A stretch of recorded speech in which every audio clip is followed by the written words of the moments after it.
ओम शांति। आज का स्लोगन है, वरदाता को अपना सच्चा साथी बना लो तो वरदानों से झोली भर जाएगी।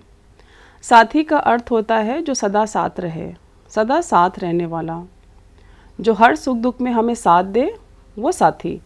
शरीरों के द्वारा एक सीमा तक ही हमें किसी दूसरे व्यक्ति का साथ प्राप्त हो सकता है। कभी ना कभी सभी एक दूसरे से दूर जाते हैं। हमने अनेकों जन्म लिए, अनेकों जन्मों में हमने शरीरों के संबंध के आधार पर अनेकों साथी बनाए जो आज हमारे साथ नहीं हैं, लेकिन उन संबंधों को निभाते हमने अच्छे या खराब संस्कार जरूर जमा कर लिए हैं। कुछ अच्छी और कुछ खराब स्मृतियां भी अपने मन में इकट्ठा कर ली हैं, जिनके आधार पर ही आज हमारे जीवन में कभी सुख आता है, कभी दुख आता है। स्थिति सदा एक जैसी नहीं रहती। इसका अर्थ हुआ, शरीरों के द्वारा मिलने वाले साथियों से कभी हमें सदा सुख नहीं मिल सकता है, जबकि आज सभी की खोज है सदा के लिए मिलने वाला सुख। आज सभी अपने अपने स्तर से कर्म कर रहे हैं सुख पाने के लिए, लेकिन सदा का सुख नहीं रहता। इसका अर्थ है, कोई भी कर्म या कोई भी शरीरों के संबंध हमें सदा सुखी नहीं बना सकते हैं। सभी के संस्कारों में कुछ सीमा तक क्रोध, लोभ, मोह, अहंकार समाया हुआ है, और ये स्वाभाविक भी है, क्योंकि आज कलयुग अपनी चरम सीमा पर है। सभी अपने संस्कारों के वश में हैं। ऐसे में सदा सुखी होने के लिए हम अपना नाता उनसे जोड़ें जो ऐसे विकारों से सदा मुक्त हैं और सर्वथा मुक्त हैं, जो सदा ही पवित्र हैं, जो सदा ही असीम सुख देने वाले हैं, जो सदा ही असीम प्रेम देने के कारण प्रेम के महासागर कहलाते हैं। वो हैं सभी के एक आदि पिता सदाशिव। शिव, जैसा नाम ही कहता है कि वो सिर्फ कल्याणकारी ही नहीं हैं, सदा कल्याणकारी हैं। पहले भी हमने उनकी फूल, बेलपत्र, धूप, दीप, नैवेद्य देकर पूजा की है।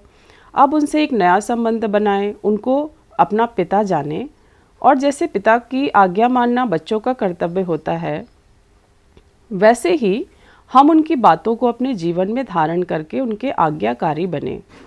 आज्ञा मानने से हम सभी जिम्मेदारियों से मुक्त हो जाते हैं। शिव पिता की सबसे बड़ी आज्ञा है मनमना भव। खुद को आत्मा समझ मुझ अपने शिव पिता को याद करो। मात्र इतनी सी आज्ञा का पालन हमें सदा के लिए एक ऐसे साथी का साथ दिला देगा जिसके साथ से हमारे जीवन के सभी विघ्न, सभी परेशानियां दूर हो जाएंगी। कहते हैं, जो काम हमारी बुद्धि की मेहनत से नहीं बनते, वो काम ईश्वर के वरदानों से बन जाते हैं। ये ईश्वर के द्वारा दिए वरदान एक तरह के वो फ्री पास हैं जिनको हम किसी भी परेशानी को दिखाकर उससे पार हो सकते हैं। बच्चे सदा सुखी भव, सदा निर्विघ्न भव, सदा सफलता मूर्त भव, सदा कल्याणकारी भव।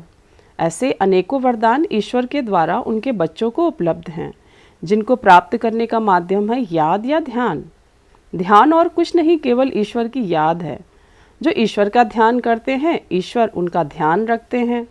तो आज से हम रोज़ सुबह उठकर और रात को सोने से पहले उनके प्रेम स्वरूप से, उनको उनके शांति के स्वरूप से, आनंद के स्वरूप से, सुख करता दुख हरता स्वरूप से याद करें। उन्हें अपने मन की परेशानियां दे दें, जिससे पूरा दिन हम उनको अपने साथी के रूप में अपने साथ अनुभव करेंगे। दिन में हम कुछ भी खाएं, कुछ भी पिएं, तो पहले अपने साथी ईश्वर को मन ही मन अर्पण करें और फिर खुद स्वीकार करें।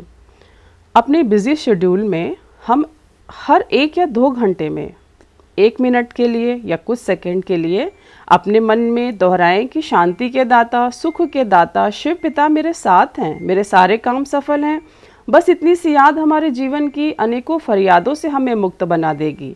यही मुक्ति हमारे सफल जीवन की ओर हमें अग्रसर करेगी, हमें सभी प्रकार की मानसिक गुलामी से मुक्त बना देगी, मानसिक विकारों से मुक्त बना देगी। तो आज से हम अपना संबंध ईश्वर से जोड़ें और उनके सभी वरदानों रूपी संपत्तियों से जुड़कर इस धरती की सबसे समृद्धशाली और सौभाग्यवान व्यक्ति बने। ओम शांति।